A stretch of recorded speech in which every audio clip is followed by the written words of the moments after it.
I'm pleased to open today's dialogue on how societies can be more resilient and innovative through cross-sector collaboration. On stage, as you see, is exactly what we mean by cross-sector collaboration and higher education, with President Crow of Arizona State University and Lynette Ng of TSMC. Many of us are here today because we know our higher education system is broken, here in the United States, everywhere else. Access to higher education has greatly expanded in East Asia since the 1990s. In South Korea, in Taiwan, for over 15 years, 90% of young Taiwanese have earned a college degree. Basically, anybody and everybody who wants to get a degree. But regardless of whether they get a public or private education, graduates in Taiwan are increasingly leaving school without the skills to get a desirable job or a job that matches their interests and skills in the next century. A first-generation college student who excelled through education and innovation. Dr. Crow is the embodiment of what I call the Taiwanese dream. I was born just a few minutes away from here on Chifengjie, and I attended public schools all my life in Taipei and later in New York. My shock was when I went to college. My grandmothers were both illiterate, and they sold food on the street, but they were extremely innovative women. As Dr. Crow says in so many videos, there are so many talented people, and getting a degree is not the definition of smart or innovative. I was surprised when I went to Harvard that all of my roommates went to boarding school. I had never been with people who went through the private school system. Today, I teach in public universities in Virginia, Beijing, Hong Kong, and Taipei. Of course, I gave most of that up in order to found CAPRI, so that we have a platform for young people from all over the world who want to make Taipei a city of ideas, not just a city of chips, although it's so great we have the chips. Thank you, Lynette. Dr. Crow's mission at ASU mirrors that of CAPRI's core value of inclusivity. As an independent and international think tank, CAPRI aims to build an equitable and more resilient society. Our research is all publicly accessible, letting people help their governments make better decisions for the future of their societies. CAPRI connects the research with leaders in government, we have them here today, business, academia, and civil society. Today's lunch, if you look around you, is exactly what we want to do. We want to bring people together to talk when they're unlikely to do so in their own capacity. The cultivation of innovative talent is the key to CAPRI's work, as it is for TSMC and for ASU. We have hosted students and young graduates from the US, the UK, China, Australia, Singapore, Brunei, and Taiwan to gain experience in policy. In fact, today we have a student from the University of Edinburgh who's joining us for the first day. Thank you, Adam. So our research also focuses on talent and education. Our founding team researched the internationalization of higher education as part of Taiwan's Talent Circulation Alliance in partnership with the National Development Council, and we thank them for coming to lunch today, and the American Chamber of Commerce, the American Institute in Taiwan, and National Zhengzhi University. We also wrote about Taiwan's urgent need to cultivate world-class talent to lead globally. We have global companies, but we need global talent. CAPRI's regular forums are instrumental for addressing the challenges facing the region and in fostering innovation. In this spirit, we're so delighted to have Dr. Michael Crow with us during his visit. For more than 20 years at Arizona State University, Dr. Crow's vision to make education relevant to the innovative world has been ahead of its time. So ahead that I've been listening to his videos and hearing about him, a lot of it through Meredith, our great senior fellow. But it is a right, he says, to be educated, and all Americans deserve this right. Public higher education is the foundation of democratic resilience. Saying this is hugely important in Taiwan because it is inclusive and trains people for the jobs of the future. ASU now enrolls nearly 200,000 students across all of its programs and has 34,000 engineers, more than any other US university. Joining Dr. Crow is Lynette Ng. who is at the forefront of talent circulation at TSMC, a founding supporter of CAPRI. TSMC supports CAPRI's mission because of our emphasis on innovation and on people. For us, CAPRI's focus on innovation encompasses not only technological advancement, but new ways of thinking and diverse way of thinking. And as Dr. Crow often says, different ways of learning.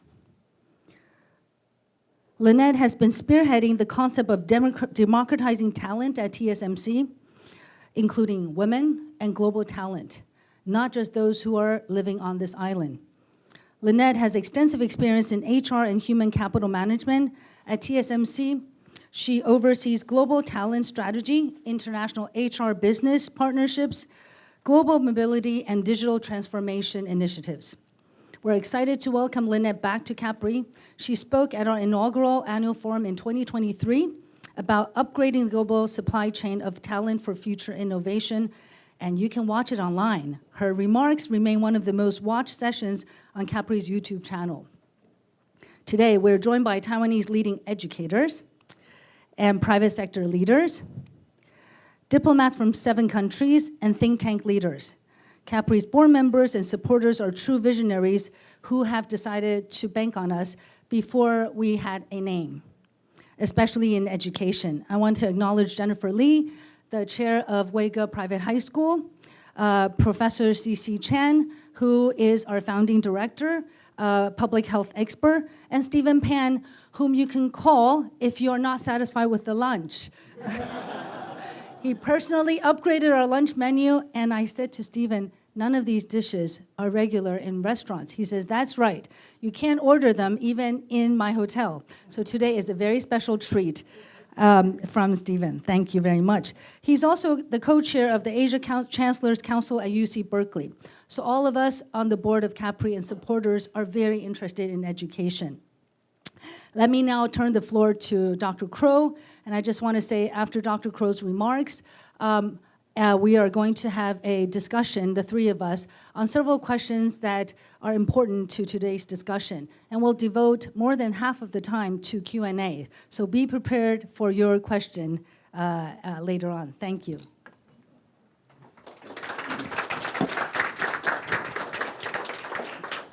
Thank you, Shirley, and thank you for that introduction. I don't have a set of a formal speech. I don't give formal speeches. What I want to do is I want to get your mindset focused on something that's really, really important relative to where the world is going. So just for a moment, just set aside all the things that are going on in politics and tariffs and trade and every other complexity that you can imagine, and count your lucky stars that we live in 2 emerging democracies, the United States and Taiwan.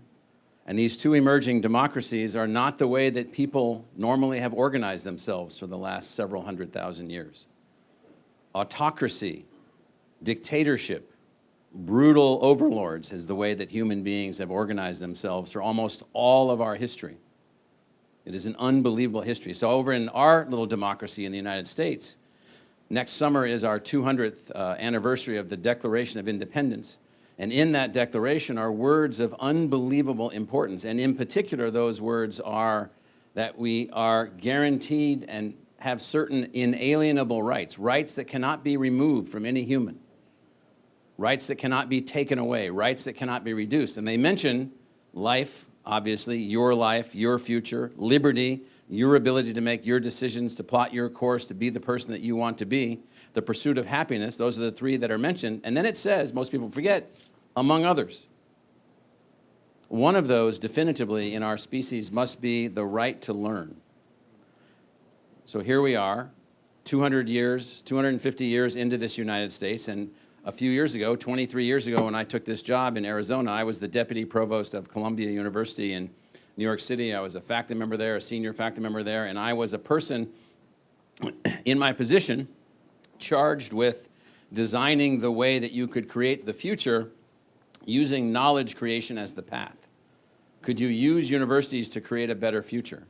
Could you use scientific institutions and new ways of doing science and new ways of doing technology and new ways of building microchips and new ways of doing all these things to build a better future? Well, obviously the answer is yes, because we live in that better future.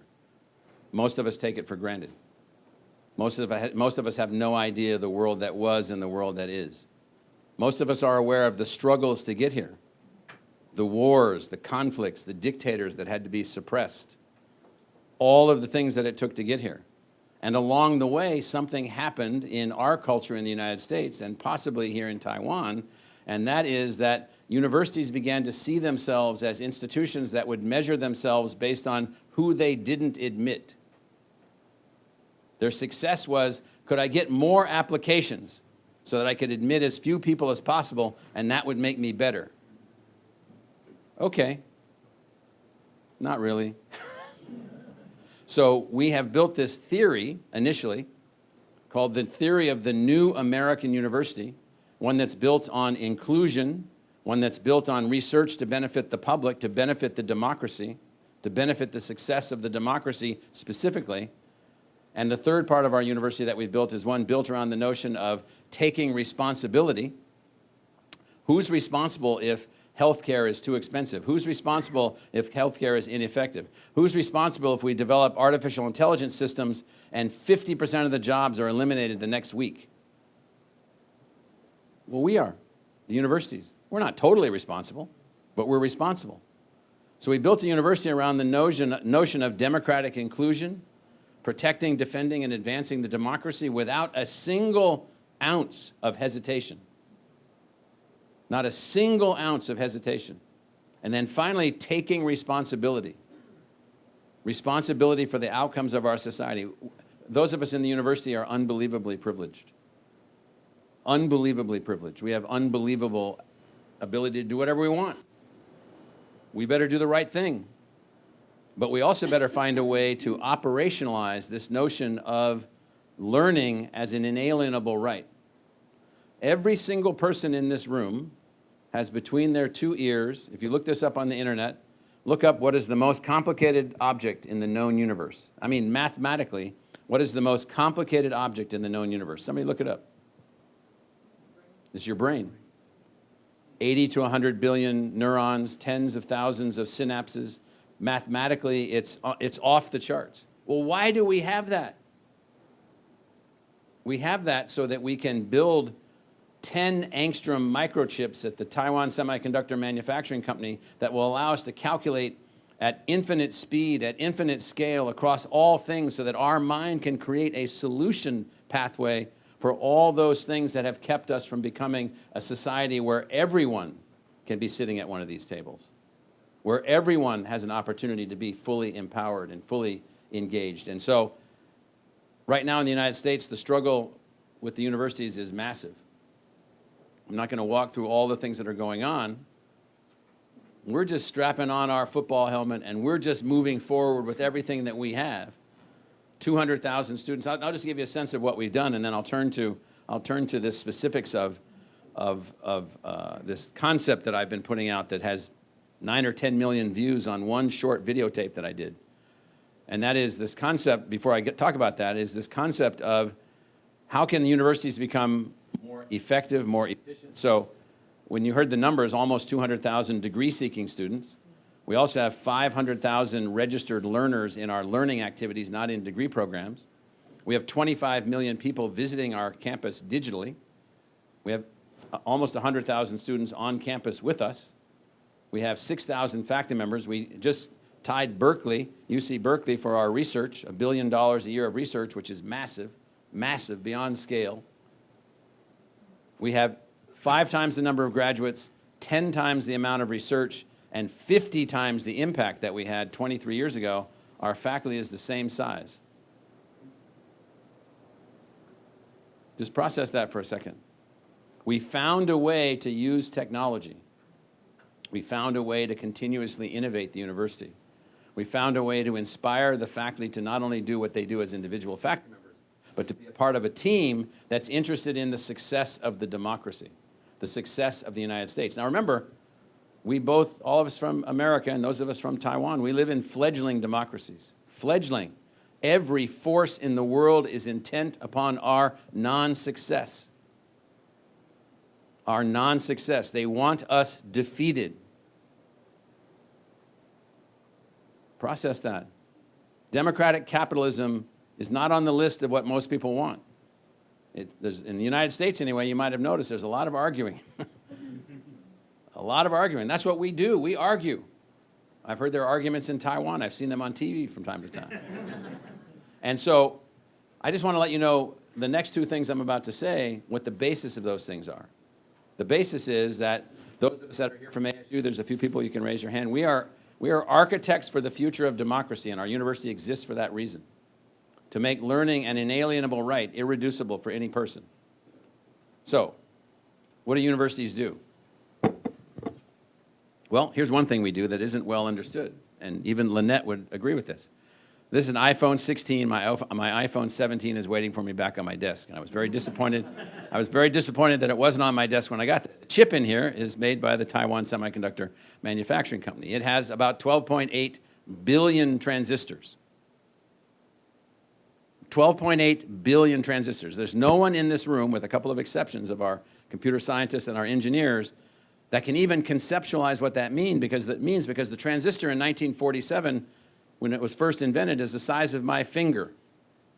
And now there's 12.8 billion of them in this machine. So this machine was conceptualized by Steve Jobs and his friends, designed by them.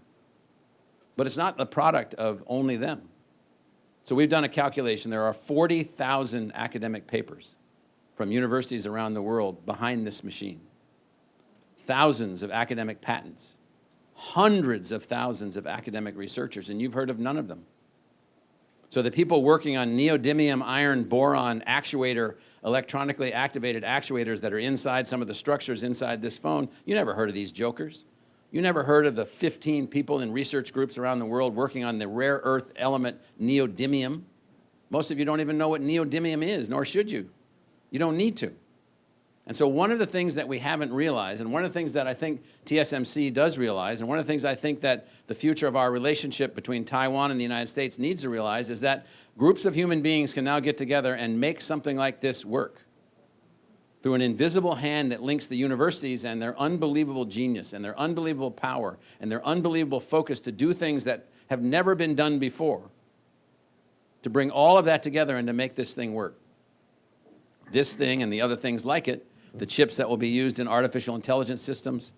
We have thousands of our faculty members now trained in artificial intelligence. We have 80,000 students on campus using artificial intelligence every minute. So people keep thinking like what it might be for. It's like that. We're past that. We're already in the game. It's already underway. It's enhancing learning in every possible way. So we live at a moment in history in which this invisible hand of academia in the United States, in Taiwan, in Korea, in Japan, in other places that have free-flowing knowledge and unbelievable creativity, all of this knowledge is being put together in a way in which you can create anything, do anything, solve anything. We've never lived in an era like that before. We live in that era right now. And this separation of industry from universities, there is no separation. It's just that what the university does is often invisible. It doesn't look like this. This is a thing. Even Steve Jobs said himself on several occasions, we would not be here if not for the material scientists at the academic institutions, for the chemists that developed what's called Google Glass, or Gorilla Glass, which is the glass that's on the surface of the iPhone, et cetera, et cetera, et cetera, et cetera. Now that we know how to do these things, what's happening now from politics, what's happening now from the way the world is working, what's happening now with the largest foreign direct investment in the history of the United States, being made by a Taiwanese company in Arizona, just a few miles from my office, where up to 6 unbelievable world-class foundries that will ultimately be building these microchips, not so that there'll be 12 billion transistors on the chip, but so there'll be 500 billion transistors on the chip. You might say, why do we need that? Well, I can tell you why we need it. Every single person in this room has a different genetic structure. The 12,000 cancers that attack humans are different for every single human they attack. I'd love to have a machine capable of understanding how to get that cancer defeated in my body with a configured chemical structure that can attack those cells that are misbehaving in my body. We have 1/1,000,000th of the computing power necessary to do that. We don't know how to do that. We don't know how to predict the weather. Our computational systems, for all that they are still week. And so what's happening in Arizona with the TSMC plant that's being built there, and ultimately the hundreds of Taiwanese supply companies and research labs and other things that will be there, is much more significant than just TSMC building new ways to make 3 nanometer, 2 nanometer, 10 angstrom chips in Arizona as if it's a factory. It's not a factory. How many of you ever saw the movie Independence Day, where the aliens come around and they blow up New York City and they blow up Hollywood and they blow up the White House? Anybody see that movie? Yeah. That isn't what they're going to blow up. They're going to blow up TSMC in Phoenix. Why? Those chips, that system, those technologies, backed by the invisible hand of academia, backed by all the universities that are represented here and the fantastic universities that are in Taiwan and the genius after genius after genius after genius that Taiwan produces, and the United States, we've produced 1 or 2 geniuses also. We have gotten to a position where we can do anything.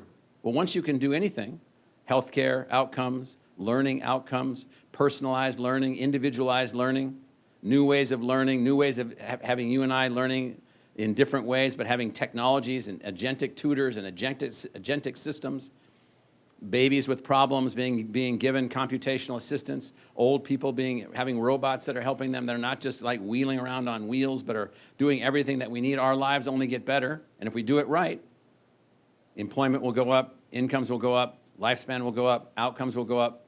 But to do that, we have to stop. This is my last point. You have to stop thinking about there's factories that produce really cool gizmos called chips. And then there's these universities filled with a bunch of egghead professors who are sitting around trying to think about things that don't make any difference. It's not that at all.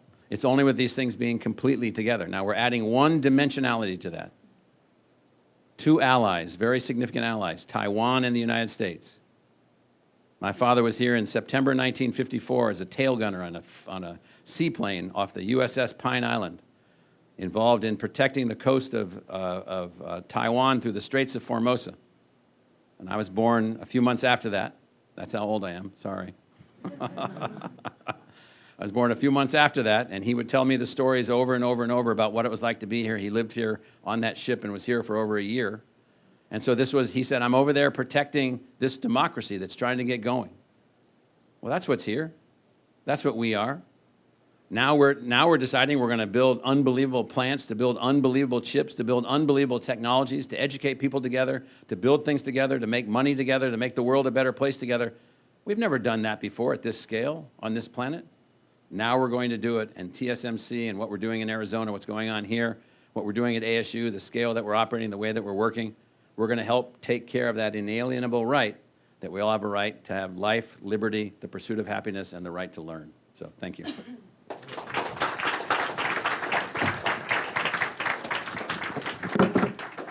Thank you very much, Dr. Crow. I want to, at this point, to conclude Dr. Crow's comments, maybe add a bit, because I know Dr. Crow just came from Seoul. And I'd like to ask CAPRI's senior fellow and special advisor to Dr. Crow, Meredith Wu, to say a few words, please. And I want to introduce her properly, because Meredith is the reason, of course, why we're here today all together. I really want to thank her. My boss at University of Virginia, she was the first woman dean at the University of Virginia's college, and when I was teaching there, and she's been talking to me about ASU for many years. We're so fortunate that even though we can't all be going to Arizona, as actually Ling Wu from UMC is going tonight. I'm very jealous. Many of us have never been there. But I think for the audience, Meredith is a giant in the study of industrial policy. Given that they just came from Seoul, and she's a special advisor to also the South Korean government on education, and she's already herself a leading educator in the United States, I wonder if Meredith can tell us, where are we on industrial policy? Is it dead? And is the education system keeping up? And how is Taiwan compared to South Korea? Oh, wow. Well, Shirley, you first asked me to follow my boss, and nobody can follow him, right? And second, you asked me to talk about a topic that's really not very popular in part because maybe industrial policy doesn't really work. But industrial policy, now that you asked me to say a few things about it, in this part of the world, industrial policy is something that is very broad, inclusive, and different from the way that it is understood in the United States. That in its pristine form, maybe it goes back 100 years to the interwar period in Japan. In essence, what it means is that it is a policy where the government sets medium-term, long-term goals based on some kind of geopolitical or military exigencies. And then it mobilizes as best it could the society based on the, within the allowable political structure that enables the mobilization. And one thing that I think is underappreciated about industrial policy, that it is about picking winners, but more importantly, it is about managing losers. And that it is the ability of the so-called developmental state as it evolved in East Asia in the last 100 years, that it is that ability to work towards societal goals that made industrial policy resilient and effective. A lot of people think that industrial policy is a static thing. It's something that people think worked in the past in East Asia, but not in the future. It's something that works under authoritarianism, but not something that works with democracy. They think it's something that worked in countries like South Korea, which privileges large corporations, and not so much in Taiwan, full of medium and small-scale industries. But we're also living at a time that is kind of interesting, isn't it? Today, as the world is changing, and we're getting ready for a labor market that we don't really understand. And so in that sense, when we visited Korea this time, we sensed a society which was both incredibly excited about the possibilities of AI. You can't talk to anybody without talking about AI in that country, but also mortified, really scared. They're scared about competition. They're scared about the future. They don't know what it opens up, but they're determined to use the old tools of industrial policy to do something about it. And we were visiting Korea for a number of reasons. One, to visit our neighbor. Just like TSMC, South Korea has, on a much smaller scale, a company called LG Energy Solution. And they are about a 15-minute drive from ASU, so we visited them and had a really good conversation. But really what we were also interested in is the greater possibility of how to make learning even better than it is today. You know, our lives are getting digitized in every which way. We have learning that's gotten digitized. We have manufacturing, we have training, we have all aspects of our work life which is digitized. And then now suddenly we also have, through games and social media, our social life, which is completely digitized. And we wanted to understand the possibility of how to use social media, our social selves, to improve, to make more exciting, to make more creative the process of learning. And so we did something really interesting. We went to visit a gaming company in Seoul called Krafton. And we visited a company called Naver, which controls everything all the way from search engine to blogs, cafes, and then, they're the leading company for AI, all the way to webtoons, cartoons. And we talked to them to try to understand the possibilities of how you use an ascendant culture that understands the market, that understands the young people and how they learn to make the process of learning even better, because we're all going to have to learn how to learn better and how to learn more quickly. And so that's what we did. And it was really interesting. And I don't know how to compare what we learned to what we're finding here. Even in Korea, we kind of felt that learning, training, and gaming were discrete realms, and that Koreans themselves don't really understand how to parlay There are terrific advantage in entertainment to improve learning, but they'll get there. They'll get there, and they will get there here too, because Taiwan and Korea are two neighbors. They're very similar countries. They're resilient countries that thrive in the interstices of the world system, and I think they will continue to learn from each other and continue to become wiser and more resilient together. Thank you so much, Meredith. Well, I think many of us here wish we were Korea. I mean, to have the soft power and to have all of our kids basically following K-pop. I think it's, I think the question leads me to my first question. So our team, Michael, if I can, Michael and Lynette, our team did a brainstorming about the proper way to ask you two questions. And anyway, all of the formal research didn't do any good. They just wanted to know about you as people. So let me ask the first question on behalf of the team. They want to know, how did you become you, Michael? How can this universe, with all these ossified systems, create a Michael Crow? Where do they come out of? And can Taiwan ever, in this system of education, create somebody like yourself? What I mean by that, very importantly, is not success. But what makes you want to change the world?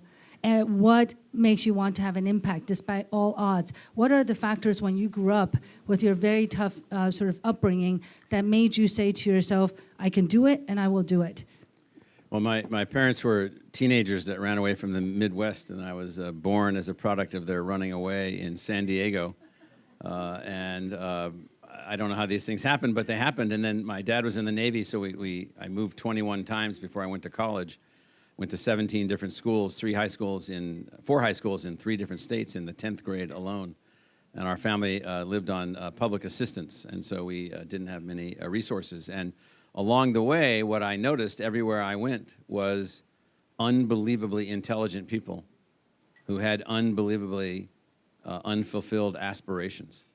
Everywhere I went, every place I went, I would meet these people, I would meet these people, I would meet these people, including some of my own siblings who had a very difficult time matching their intelligence. They were quite intelligent with some kind of pathway. So what motivated me along the way was not how to build, what the 16th century English writers and philosophers, Sir Thomas More and others, thought about as utopia, which was a farming village where you spent most of your time carrying cow milk around, and then you'd somehow live in that, and that would be your utopia. But how could we possibly, conceivably build a more utopian outcome using knowledge, using all the things that we could create, building machines like these calculators, building machines that could help us mine things from asteroids, and we have an asteroid mining coalition that we have at ASU. We have everything you can possibly imagine. So for me, it has always been about trying to find a way to create that mechanism in which human potential could be accelerated. You have to understand history to deeply understand that for all of our history, most of us did backbreaking work, died at very young ages, and were involved in interminable, forever conflict between and among peoples. Now we have the opportunity to put all of that aside, and even as a kid, even as a child, having access to books and reading and libraries and so forth, it just filled me with this aspiration that we had just become too mechanical in teaching, too rigid in teaching. I could sense that even as a kid. And so I just became driven to find a new way to create knowledge and create better ways to produce better outcomes. Thank you, Michael. So Lynette, a similar story, although a different spin. How did TSMC find you? How come we don't meet people like you working at TSMC on the streets? We meet, let me not stereotype, the engineers and the reporters in the back can tell me the kind of TSMC people they meet. How did TSMC find you? And after years, decades of working for leading companies in pharmaceutical, in technology companies, taking them public, why would you want to move to Hsinchu from Singapore? And how does TSMC extend how they found you to finding global talent in this island that has almost no babies? First of all, thank you for having me. To switch it on. So first of all, thank you for having me back. I come from the company that tries to make everything smaller so our customers can dream bigger. So they found me because they made something smaller. Thanks to the small chips that powered the search engines, they found me on the web. But they weren't searching for HR per se. They were searching for somebody who's got a few scars on the back, system scars. I have no counterparts here from SAP, Workday, so I think I wouldn't offend anybody if I said I have those tattoos on my back. I spent many years in human resources, admittedly, but I haven't got a day of education in HR. And TSMC was able to glean through the learnings I have harvested over the years, and not just the grades that I graduated with, and that brought us together. I think the most important thing was a meeting of minds. When I met the senior executives back then, Mark Liu in particular, who inspired me to come to Taiwan, Mark said, Lynette, we're democratizing technology with the chips, and we want you to come join us to democratize talent. And the next thing I knew, I had 2 bags and I was on a flight to Taiwan. So here I am. Thank you very much. We have a long list of questions, but I'm just going to go right to the difficult ones so we could spare ourselves later on. So the morning news, all of you read. 50-50. That's all Taiwanese are talking about. So let me just get right to it so we prevent anybody in the back from asking it later on. So, Lutnick says to our representatives, I want 50% of the advanced chips to be made in Arizona. God damn it. How the hell can America produce 50% advanced chip workers? Who are those people doing it? So maybe we start with Lynette first. What do you think about the talent that can support the onshoring of semiconductor? And is this something that TSMC supports? Because originally it was 30%. And it's the goal is moving. For Michael, the same question, but of course a bit more pushing it further, because not only do you work at ASU, you're hugely committed to public service, and you advise the government on a whole string of policy. How is this something that can work out for the United States? Do you have the talent in Arizona to support our TSMC if it's something that is even desirable? So first of all, I'm from human resources. I like dreams. I like customers who dream. I like government agencies to dream. And we like to enable dreams. But we start from ground zero. And ground zero is to ensure that we do have a vibrant, robust, a deep talent ecosystem in the countries where we would like the chips to be manufactured. And that's where we start. So we absolutely have to start from talent incubation before we can bring them into the building, and then we inspire them to do big things and stay with us. And all of those, I think I'm a little bit further away from 50-50 at this moment, but we continue to put in more efforts. So we have to start from inspiring them into the industry. Forget about recruiting them. We got to go upstream. We have to inspire them, and last night we talked about K-12. We are thinking about along those lines too. We start with family days even. We bring them into the fabs when they are 3 years old. Sorry, I started earlier than you. Mm-hmm. It's really about inspiring them and then getting them to join the company or join the industry and then staying in the industry. TSMC is not only thinking about how many engineers joins the fabs. It's about how many engineers we can inspire into the whole ecosystem. We don't exist without our partners. So to all my partners out there, we're here in this together. The whole talent game. The war for talent remains. So what I'll say is that just a little bit of American history. So the U.S. government in its 250 years, give or take, has picked 4 topics in our history in which we would become masters. The first is exploration, started by Thomas Jefferson, who found the Corps of Explorers that did that's Lewis and Clark. And believe it or not, that is a direct lineage all the way to NASA. NASA is the outcome of that. I mean, right now, our university has instruments on 23 space missions around the solar system right now. Our university has 23 space missions right now, exploration. Second, in the 1860s and the 1880s, the U.S. government said, no famines, and we'll keep food as close to free as possible. We'll enable an unbelievable food source for all Americans forever and ever and ever, no matter what, highest quality, unbelievable achievement. Third, 1940s, which was an all-out effort We will do everything necessary for nuclear power to understand it, to try to shape it, to try to move it forward. We still haven't worked out all the bugs in that system yet, but it is the case that the greatest breakthrough in fusion energy systems and fusion technology just occurred within the last 24 months. Within the last 24 months, that commitment by the United States on nuclear power led to the first experiments in which more energy was produced from a fusion experiment than it took to get the fusion experiment to occur, which means fusion power can work. And now the fourth is all things digital, meaning every leader worth their salt in the United States will only be upping the ante in every single conversation you have. Period. End of conversation. That's just the way it is. So back to the first one, exploration. President Kennedy is elected in 1960, and in 1961 he said that before the end of the decade we would land someone on the moon. And on July 20th, 1969, human beings landed and walked on the surface of the moon. And on that day, in 1961, when he said that, our probability of success, if measured based on the trained people, would have been close to zero. But it was nonetheless accomplished. And so Americans are weird in the sense that they have these aspirations that are not built on logical rationality. They're built on what their heart wants to see that they can achieve. And so 50-50 doesn't really mean that. What it really means is a lot more chips than we could ever imagine need to be produced in this unbelievable facility in Arizona, making it, you know, an earth-shattering place. And if it's not going to have to be 50-50, what it has to be is more to advance this technological outcome essential to the success of this democracy in this United States. Sorry to keep emphasizing this, but, you know, how do you win? How do you win? So, you know, President Trump has talked about a golden dome.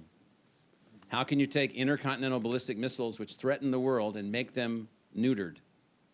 How can you make them no longer a viable thing? You need computational capability beyond anything that we presently have to build a way to defeat those missiles. If only we had the means to do that. So this business of talking about 50-50, 50 this, 50 that, that isn't what's at play here. What's at play here is how do we build one of the most significant technological sites in Arizona with a Taiwan company, Taiwan know-how, American labor, American know-how, working together to do more than even TSMC has even ever dreamt of. More than anyone has dreamt of. And then to the labor issue in the United States, are you kidding me? 4.5 million high school graduates a year, 140 million people in the labor market, a $30 trillion economy, growing 20% faster than Europe over the last 30 years. Are you kidding me? There aren't any labor issues, there's just market issues. There aren't labor issues, there's market issues. Michael, let's continue on this difficult question part. And I'm going to go back to you. Let me just read for the audience the number of public service positions that Dr. Crow is committed to. U.S. Department of Commerce, National Advisory Council on Innovation and Entrepreneurship, the Department of Homeland Security Academic Advisory Council, the National Security Higher Education Advisory Board, and chair and director of the not-for-profit venture capital firm NQTEL. So with all the things that you're doing with the U.S. government, are they listening to you? And in addition to that, what is the United States doing? And are they destroying talent, whether it's H-1B visa or, you know, cutting funding for science and technology? How is you're contributing hugely to the state? How are you influencing the federal government as one of the innovators in the country? And I think the same goes to Lynette. So as the company for Taiwan, how is TSMC contributing to Taiwan, the society? You have all sorts of talent, sustainability programs, some so successful, some are not heard of. How do you contribute to the well-being of Taiwan? And how do you think about your relationship to Taiwan and the world as you move away? Is that important that you keep Taiwan resilient and innovative, or is it more important for you to do what the customers want? Yeah, so what I'll say is you have to remember that if you've been to Washington and you've seen the Capitol of the United States, it's an unbelievable marble structure. It's unbelievably beautiful. And it was organized for people to argue. That's why it was organized to work out how we come to some kind of an agreement. So right now, with a new administration coming in and new ways of thinking and new ways of doing things, and you know, the elections have consequences is the phrase, and in the United States, it is a winner-take-all outcome. You know, we don't have shared government in the executive branch. We have the winner in the executive branch. And the executive branch winner gets to put forth those things that they want to do. And so Right now, all of us are trying to have all of our voices heard. I've been to Washington many times since this election, since this president has come in. Are they listening? I think they're listening. Are there things going on that seem to me to be highly unusual, like off the charts? Welcome to an opportunity for new things. Welcome to an opportunity for new trajectories. What we're doing at our university is, rather than sitting around and whining or complaining, we're figuring out what can we do? How can we be of greater service? How can we advance small modular nuclear reactors as a way to come up with 15 gigawatts of additional power in Arizona, which is a massive amount of power, to help fuel the data centers that will be built there and the TSMC plant that's being built there and other things that are being done. And so what one has to do is change the game. What I would say, rather than do anything, what we found is that you just have to pick up your pace, pick up your arguing skills, pick up your ability to make your case, pick up your ability to adapt, and you can make forward progress. If you sit around and wonder that the world ought to be the way that it was, well, you're already dead. So I think, for the records, what TSMC would like to share with the world and with Arizona is not just the technology, but the spirit of Taiwan and the spirit of how we build our world here. And that is a spirit of grit. It's a spirit of precision. It's a spirit of craftsmanship in the semiconductors industry. I think those are as much, they should be IP'd as well, but that's a separate conversation. I got my name on it because I mentioned it first author, right? So I think if we marry that with the technology, with the know-how, with the engineering protocols and all of that, and the construction protocols, it really makes for a very different ballgame when we landed in Arizona. I don't think we did everything that was like made in Taiwan and exported it to Arizona. That wouldn't have worked. We had to leverage on the local intelligence, the local know-how, the local ecosystem, and the climate, and the temperature, and everything, and the transportation, or the lack Scorpions. of. That too. Yes, scorpions. We had to we had to relocate many of them. Remember, I do global mobility. It includes scorpions too. So we had to take care of all of that. At the prime, I had some numbers in my head.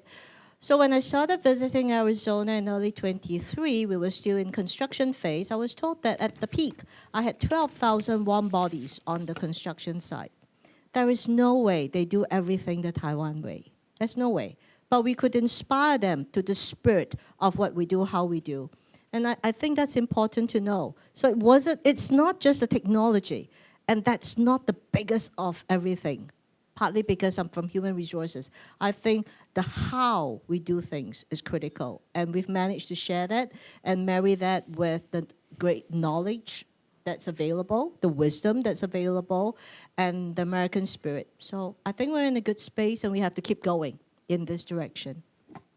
Now to the highlight and easier question. Of course, we're here today because TSMC ASU have created an unbelievable model. And as we know, even 5 years ago, I remember AIT, luckily they're not here today because of the shutdown.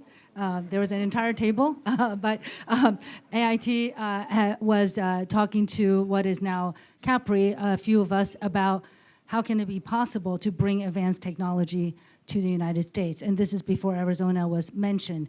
And I remember thinking, it's not possible. And today, we see it happening. So the success of ASU-TSMC partnership is a dream. First of all, can it be replicated elsewhere? Secondly, can it be scaled? And thirdly, is it something that is unique to ASU or to other American universities or to TSMC? And can both of you comment on success elsewhere or failures? And I think directed at TSMC, Lynette, if we start with you, do you have the same success in places where you have foundries? China, Japan, Germany, or only in Arizona? Are there other better partners? And how about partners with Taiwanese university? Has it been successful? Now, we do know there are 3 presidential university leaders here. And I know that we care about, are we learning from Michael?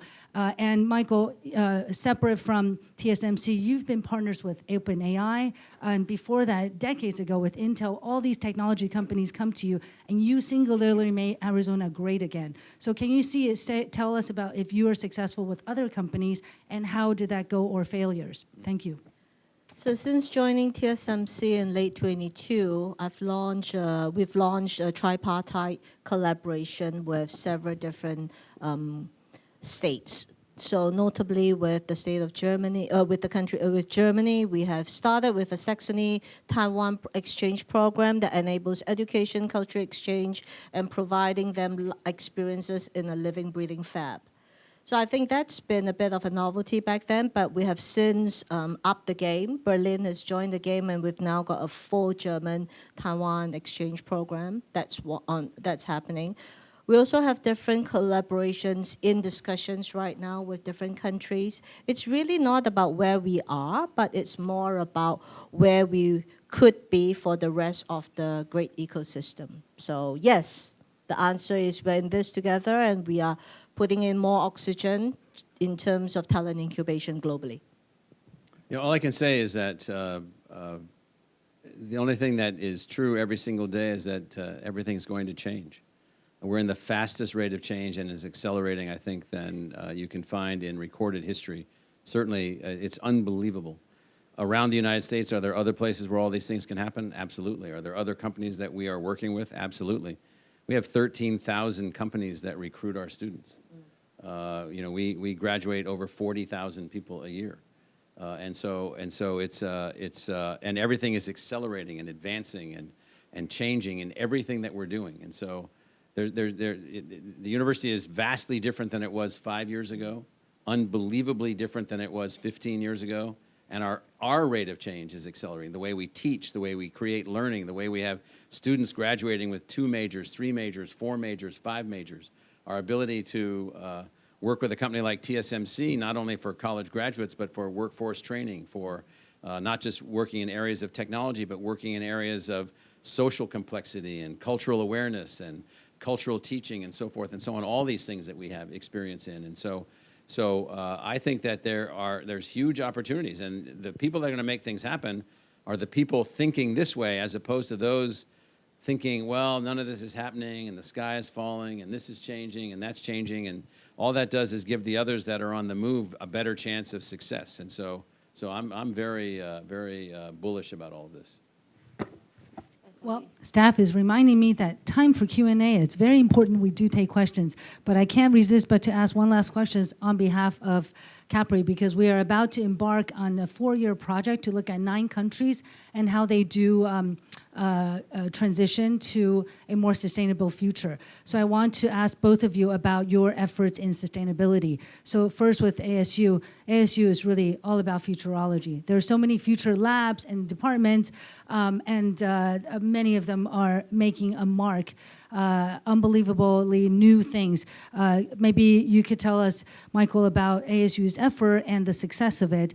And TSMC has also pioneered many sustainability initiatives. So I'd like to ask both of you to say a few things for the benefit of CAPRI's research. Well, last week I was in New York City, and we had one of our donors, Rob Walton, give us $115 million to launch one of 5 new schools that we have in our College of Global Futures. This will give you a sense of what we're doing. That new school is called the School for the Future of Conservation. Next to it is the School for the Future of the Oceans. Next to that is the School for the Future of Innovation. Next to that is the School of Sustainability. And next to that is the School for Complex Adaptive Systems. Those 5 schools in that college have thousands of students.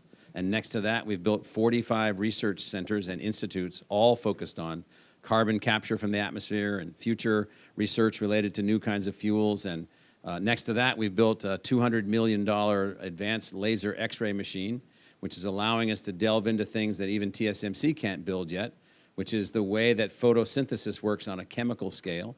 We're trying to unravel photosynthesis down to the atomic level, where photons from the sun basically interact water molecules, split the water molecule. They then attack the oxygen atom, split the oxygen atom at room temperature, and free an electron from the oxygen atom to power the plant. And so we're working on all these things. And so this new Global Futures Laboratory that we have built with this College of Global Futures is the first in the world of this type. We've raised or invested billions of dollars in this. And everybody says, well, they don't want to do this anymore, and they don't want to do this anymore. No, that's the government may not want to do these things. we have to decide what we think is important, and that's what we do. And so that's why we're building this Global Futures Laboratory, and that's why it's doing the kinds of things that we're working on. We're finding lots of people to support it. TSMC has been a fervent advocate for sustainability, from green manufacturing to different materials used. I think lots of that. But personally, I'm a little bit more inclined to talking about a sustainable pipeline of female engineers in the generations to come. I would like to commit our efforts towards generating and building and inspiring females into this industry of semiconductors, not just as a project, not 100 next year, 40 the following, but a whole tradition, a rejuvenated tradition of females joining the engineering industry. And that's been We a big talked about how to conversation do that. yesterday. Exactly. So watch the space, huh? Yes. Thank you. And here we are, question time. Let's take a question from every table in a way to spread it out. These tables are named for the big towns in Arizona, by the way. No, they're named for ASU campuses. Oh, ASU campus is even better. Yeah, my name is Alexander Huang, a college professor. My question to Dr. Kroll is that how do you balance the ecosystem with your curricula? What do you say to your faculty members? Number one. Number two is that, being in a college and trying to do fundraising over time, does donors decide the curriculum or the direction of recruitment? What's your So experience? I'll take the Thank first, you. Yeah, so donors decide nothing.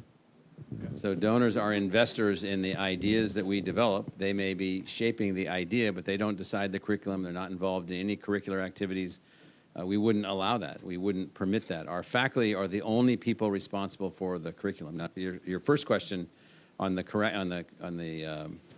faculty themselves, and so what we've done at ASU with our 6,000 faculty members is we have them more committed to the success of the university and the country than they are committed to their own individual narrow success. That's extremely important. And so it is the case that in the US, there's a phraseology called the invisible college. So if you're an electrical engineer, you're more attached to the discipline of electrical engineering than you are to the college that you're a part of. And then you just basically wait until you get a better offer from another place to go be an electrical engineering faculty member at some other school. That's not how we're operating. We're operating with goals and objectives that go beyond the individual. Now, you have your own goals, yes. You have your own objectives, yes. We have fantastic faculty, fantastic research outcomes, but we are committed and measure ourselves against the success that we have at the level of the people, not the level of the academy. Can I just how does that match with the ecosystem that outside of the campus? How does it match with the ecosystem outside of the campus? I'm not sure exactly what you mean, but what do you mean? Oh, well, so this is funny. So all the time we have these people who know nothing tell us all these things that they don't know.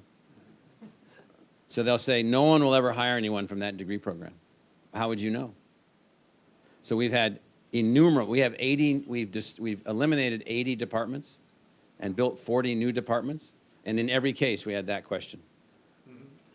Our graduates are unbelievably employed.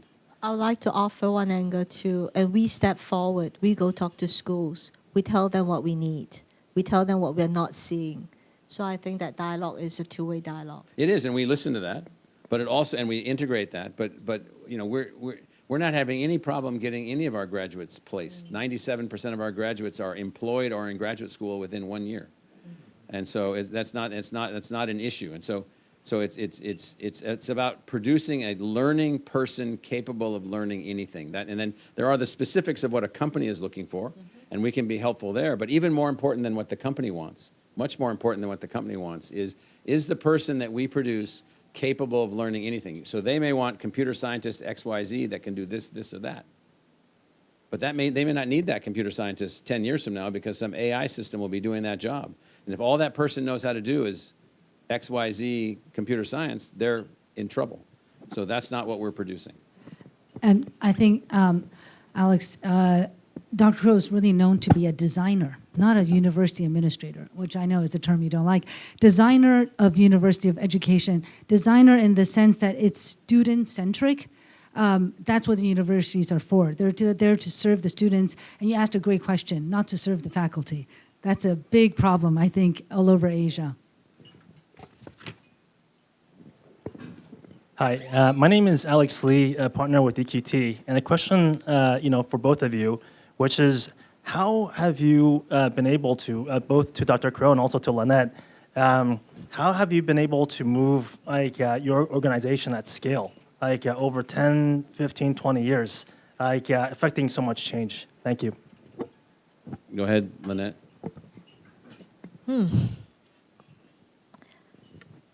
It starts from system structures and all of that, but more importantly, it comes from a tradition of paying it forward, generation to generations of leaders.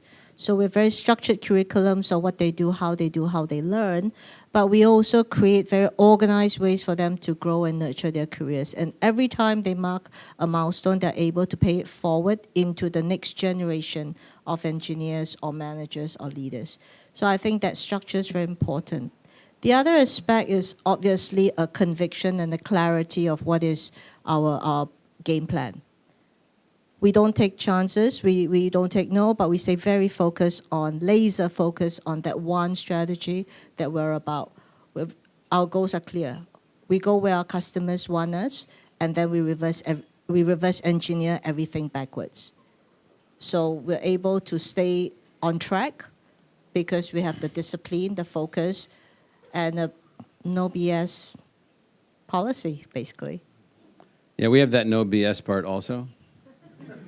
And so I think for us, and there's an ASU person at each of the tables, I mean, you can ask them. For us, it's a relentless focus on innovation, the process that we call continuous innovation. It's the same at TSMC.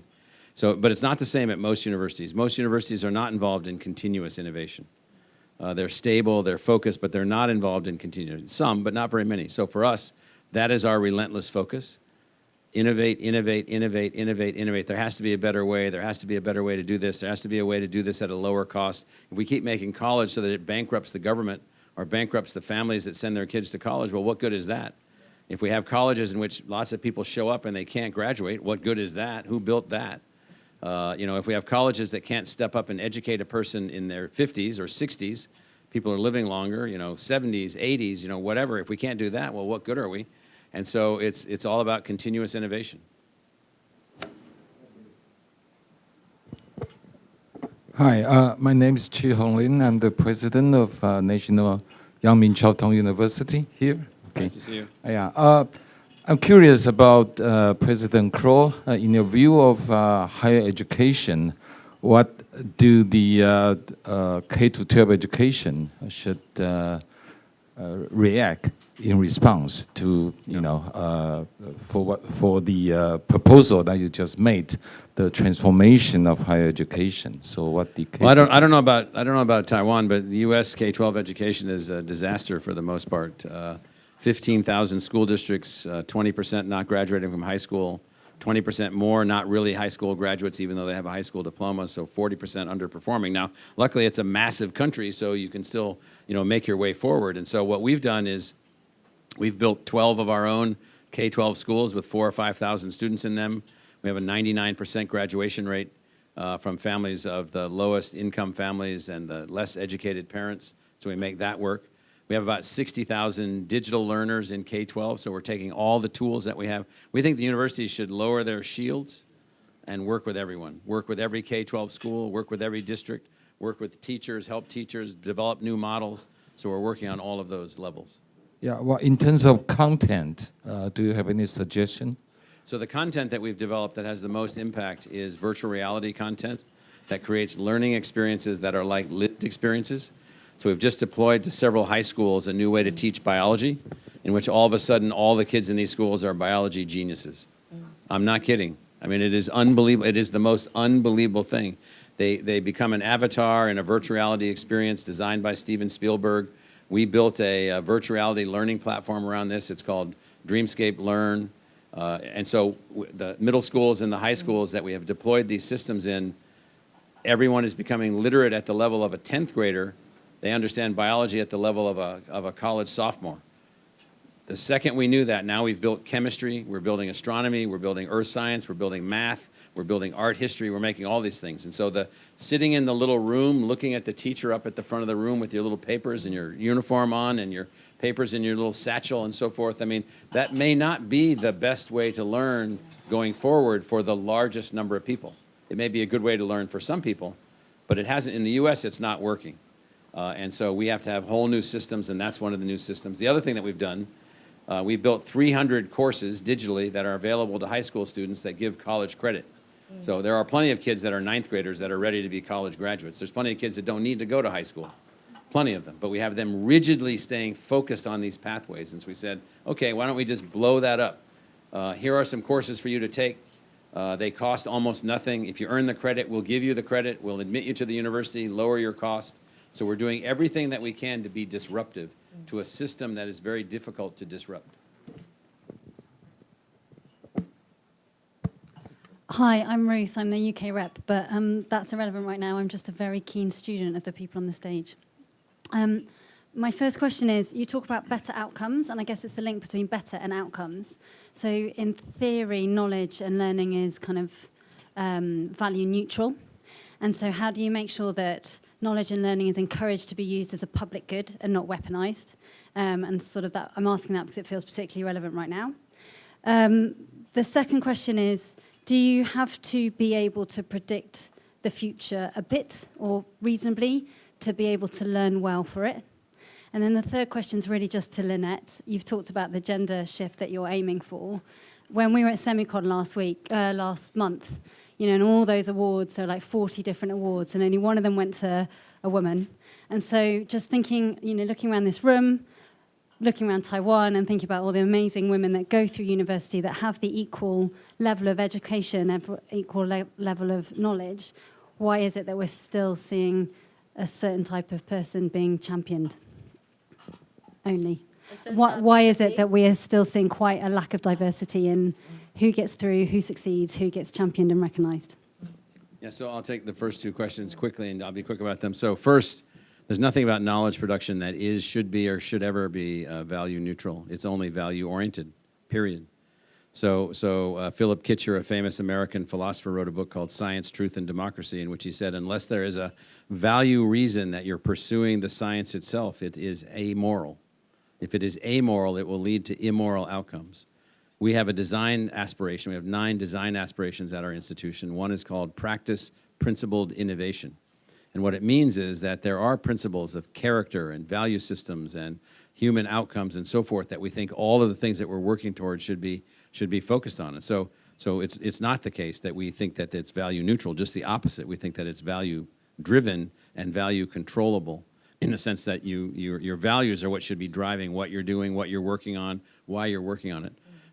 Second question, it's not about predicting the future. It's about having students capable of dreaming about the future, who have positive aspirational dreams about the future. So we're building positive aspirational agentic tutors for our students, allowing them to conceptualize futures and dream about futures and look at futures that they can imagine. So we're building machines for them that have the ability, specifically to your question, to allow them to say, well, what about this, and what about that, and how would this work, and what about this, and could we do that, and what are the limits about this? And so we're working very much not on predicting the future, but on conceptualizing and visualizing the future using advanced learning tools. I have one in my pocket I can show you later right here, an AI system. No, I have one of these AI tools that can do that we're working on. So on the gender theme, I think there's a trilogy around it, Ruth. First of all, how do we inspire the female gender back into this industry? They were there, but they left the industry for a number of different reasons: lifestyle, social norms, perception biases, and that hum of masculinity in this industry that makes it less easy for them to thrive in their careers. So we need to first crack that by re-inspiring them at a younger age to come back into this industry and know that this industry has got a new variation of careers. There's a new way of them applying their knowledge and it's possible to address their personal preferences in terms of work environments, even in the semiconductor industries. And to break the myth, no, female engineers doesn't have to be in a bunny suit 12 hours, and they don't have to run 12-hour shifts. We run the fabs outside the clean room now, just for the records. So that's one. And secondly, the second part of the trilogy, because we haven't reached that point of equilibrium where we have a better distribution of the genders, and maybe there are more than 2 genders, maybe, in the workplace. And before we reach that point of equilibrium, the ways of working, the ways of engagement, can they bring their authentic self to work? I think all those becomes part of an equation that needs to be rethought about, rebalanced for them to be. I find the room very excited about this point about third gender, huh? You're being suppressed. So I think that's the second trilogy. How do they bring their authentic self to work? How do they stay being a female gender, a mom, a daughter-in-law, a wife, and still be successful in the male-dominant, currently, semiconductors industry, generally speaking? And the third of that, you want to add to that? Go ahead when you're done, yeah. And the final one is what happens to their career, what happens to their life as a woman, as a mom, as a parent, as a daughter-in-law if they work in a male-dominated masculine industry. What happens when they retire? How do they celebrate their successes? How do they celebrate their authenticity as a female engineer or a female engineer leader leading a pack of young kids into the new generation of semiconductors? If we can break it down into the 3 trilogy, I think we've cracked the code. Maybe can I extend that question, because Lynette and I were talking in the makeup room, and I realized, oh, this is really important for Michael to answer as well, because I said to her, you know, the TSMC leaders are kind of old, and and I said they're just fabulous, men and women alike, but they're kind of at that generation. Where are the rest of them? People like yourself. Is there a second generation? What is the problem with the culture? And she says, well, yeah, the older generations all feel that it's a mission, it's their life. And I said, well, certainly nobody young thinks that. She's like, agree. And she says, well, it's not only our problem, it's everybody's problem. And I thought, absolutely true. There's a generational issue. So how are you getting young people to do 24/7, Lynette, at TSMC, and how is ASU dealing with this generational change? Well, what I'll say to both comments, both Ruth's comment and yours, and that is one of the things that's missing in much of technology-based learning and training is why. Why am I doing this? And it turns out psychologically, girls ask the question why more than boys. So boys are just like, I just need to do this. They don't ask why. I'm not kidding. This is true in soldiering. This is true in all kinds of things. It's just a different psychological and cultural thing. So what we realize is that girls are asking why. If you knew that you're building these chips and that they were solving this problem and that you were connected to this problem and you were brought in to that problem, if you had more of a why, you could attract more people to that workforce, to that workplace. And so one of the reasons that we're still arguing for comprehensive education, one of the things that we're still arguing for TSMC workers to be college graduates as much as possible or continue their education if they come in not as college graduates, is so that they can ask the question why. Now, there are cultural differences in the way that people think about the question why. So Western cultures and Eastern cultures don't have the same conceptualizations of why per se. And so this is a very complicated thing. This is a very complicated set of psychological issues that we have to work on, because no longer are people just going to say, oh yeah, I'll do that. I don't even know what it's for, but I need to do that. Or I'm just going to take that job and I'm going to work 60 hours a week, 6 days a week, and I don't even know what we're doing. All I know is that we're making steel. Okay. We need more. And it turns out that most of colleges in the United States, most college students in the US now are women. That's accelerating rapidly. We have huge social issues relative to men in the United States on a number of dimensions. And so the why is insufficient and needs to be a part of Lynette's plan. Things about answering the why, and there's a point of relevance. 35 years ago, when TSMC was in the making, the why was clear. It was imprinted in the hearts of many why we need that.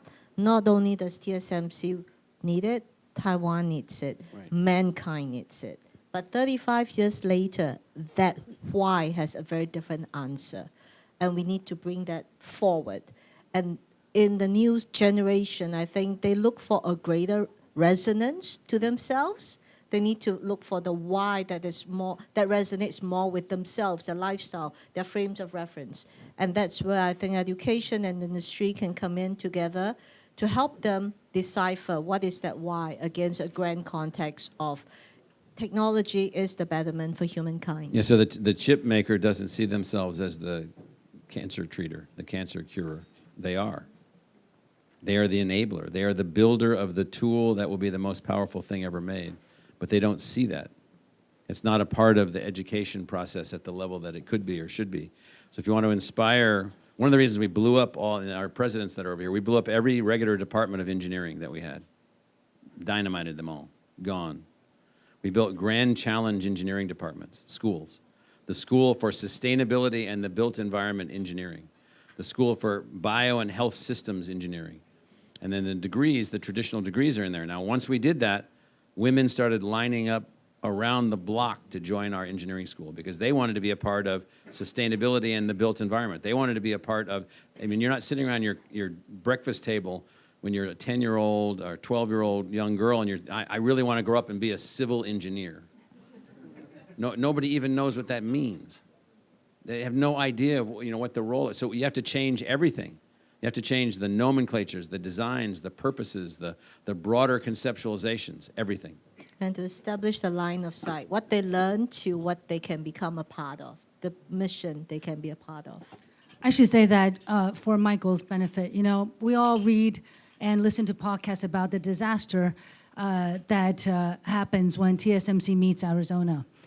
Because, our punishing culture, what Lynette calls grit, is basically Taiwanese culture meets Arizona culture. And I know Michael has talked a lot about Arizonians' values and culture, but I think a lot of it is misleading because my previous life as a venture capitalist, 90% of the deck I read are by men. And there's very rarely a woman entrepreneurs, and for the reason you're saying. If you don't ask why, you just want to get rich, yeah. I'm going to raise $1 billion, I'm going to do 10 rounds, and I'm going to go public. Do women do that? Well, they got to think twice, and in Asia, they need to think even more. And I just want to push a little bit. CAPRI is also embarking on publishing a volume on entrepreneurship. We spent 3 days in Copenhagen to talk about competitiveness and entrepreneurship and women entrepreneurs, and it was really funny because the Americans were talking about diversity, getting women to be entrepreneurs, and we brought 10 experts, and the Asians are talking about what kind of crazy women will want to do a startup and ignore their family, ignore the society, ignore everything just to do that one thing. And that's a really important gender issue in Asia where family is really important and it's carried much more by women than by men. So anyway, we have lots of questions for how TSMC meets Arizona, but we look forward to that very successful collaboration. David, are there any more questions? Two more. Okay, last two. Okay, I'll keep it very short. First of all, I'm super happy that President Crow was here. I graduated from Thunderbird 10 years ago, and we went by this philosophy. Thunderbird is the Thunderbird School of Global Management, which is a part of ASU, right? Exactly, it's part of ASU, and we live by this philosophy where borders frequently by trade seldom need soldiers. For both President Crow and Lynette, do you guys think this term or this philosophy is still valid? Has it evolved? Is it different right now, or is it applicable right now globally? Thank you. Well, I mean, we trade a lot with people that point nuclear weapons at us right now. That would be the friends across the strait over here. But I think that what's applicable is that prospects for conflict from people on which your economy is dependent in a bilateral direction means that conflicts would be as rare as possible. So I still think that the objectives of Thunderbird are very important and very meaningful, and that's what so yes, I mean, I think ultimately my own belief is that's where we're going to end up. We're going to end up as trading and competing around trade and business and ideas and who's got the better this and the better that, and hopefully we'll move away from a reliance on thermonuclear weapons to ensure that we can get whatever we want. TSMC in a slightly different space, right? And I said this at the Saxony event 2-3 nights ago. I said, In the work that we do, in the work that I do, I have no rivals, no competition, actually. We only have partners. It's a question of what do we partner on, how do we partner, and what do we measure successes on. So you can find my quote online. Hi.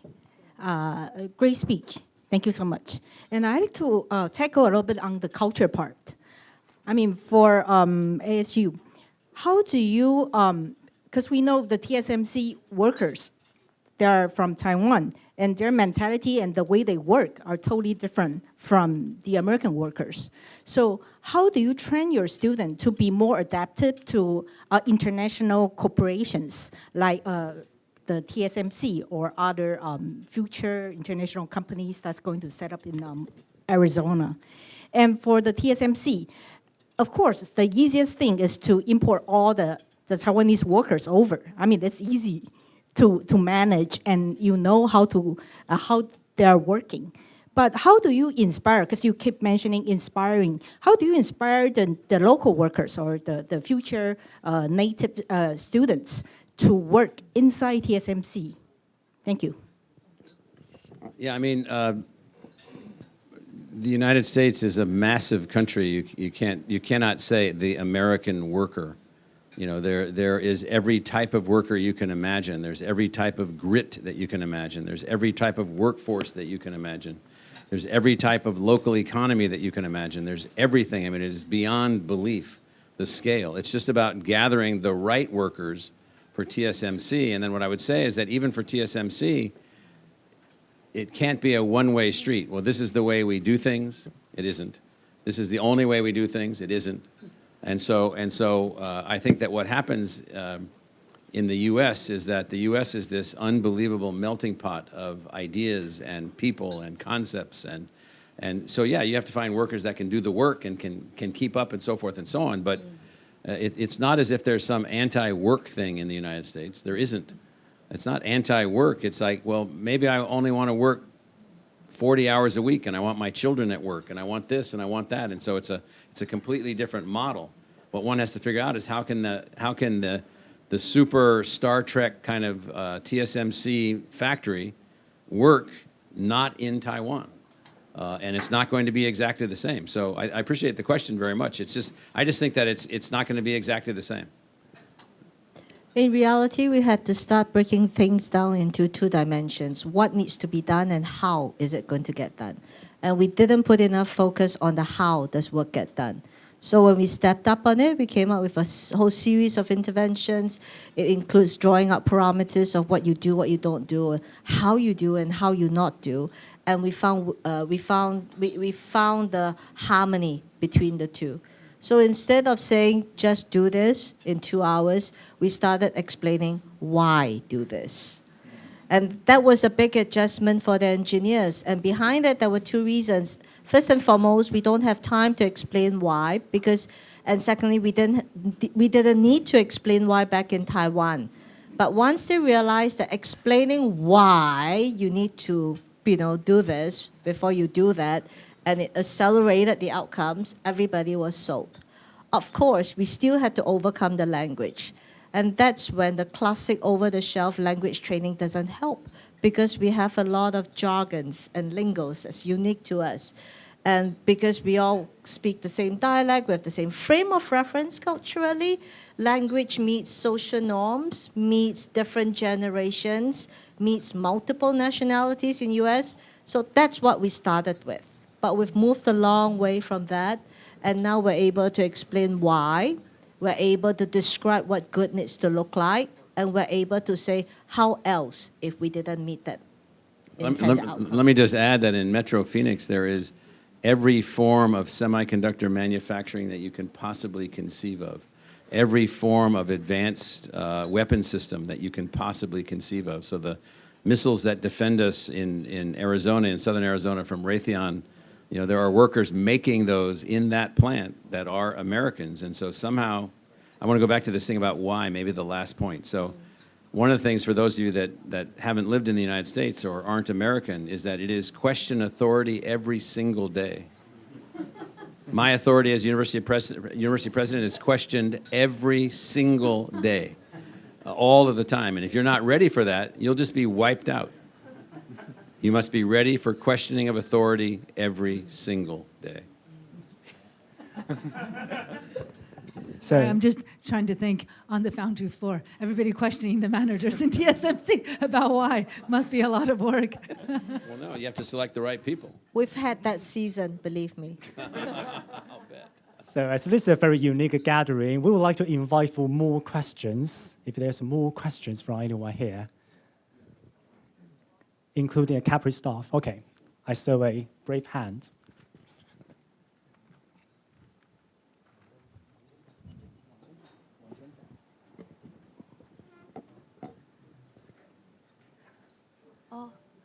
Thank you, President Crow and Lynette. It's an honor to be here. And because I used to work in the university before, and thinking of the fact that the ASU has become such a success by tearing down the old models, it's technically a paradigm shift, for the current education system. Well, interdisciplinary research is not a new model, I suppose, because at National Zhengzhou University, we also has interdisciplinary college, striving for innovation and development for future studies. So I would like to quote from your book, The Fifth Wave. You always asked us to think of how to think of those to include and why they make those elements success. How do you make the interdisciplinary education to become such a successful model that can be a transferable experience within the Asian regions? So we freed the faculty from living in simple bureaucracies.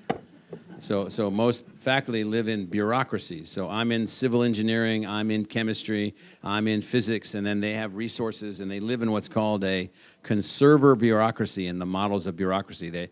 Every dollar for chemistry is not a dollar for physics. Every dollar for physics is not a dollar for mechanical engineering.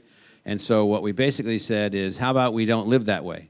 So we changed our financial models, we changed our financial structures, we changed the structures altogether, and we also then said, relative to interdisciplinary, we freed the faculty by saying, you design what you wish you could be.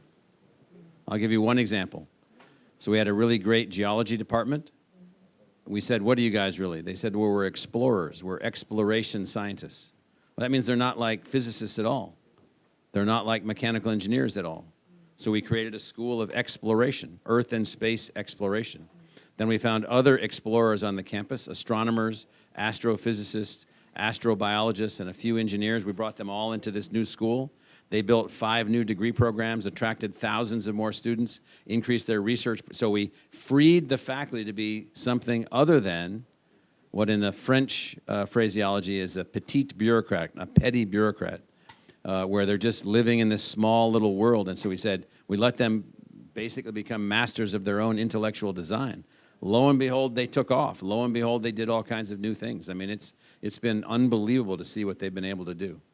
And what they've been able to do in terms of outcome sciences.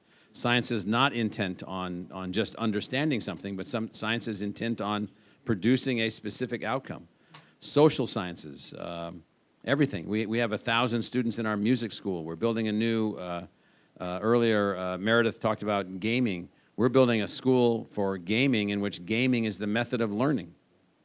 You learn through games and you produce games as your projects. Let me tell you that those people in that school are going to have unbelievable outcomes. So we let the faculty design whatever they want. And let's give a round of applause to our amazing speakers. Thank you for your inspiring knowledge and words. Thank you so much. And I would also like to thank the CAPRI team for organizing this event. We are a very small but powerful team, and we go all in for hosting the reconvenings. And we are actually having more events coming up. For example, in next year, on May 8th, we will have an annual forum, and we look forward to welcoming you there. And also, we would like to invite you to subscribe to our newsletters. You could do that on our website. You could receive all the researches and also the latest happenings at CAPRI through our newsletter and also on our social media. So thanks all the speakers again. Thank you for coming to us. And thanks to all the guests joining us today. We really look forward to continuing the conversation with you in the future. Thank you.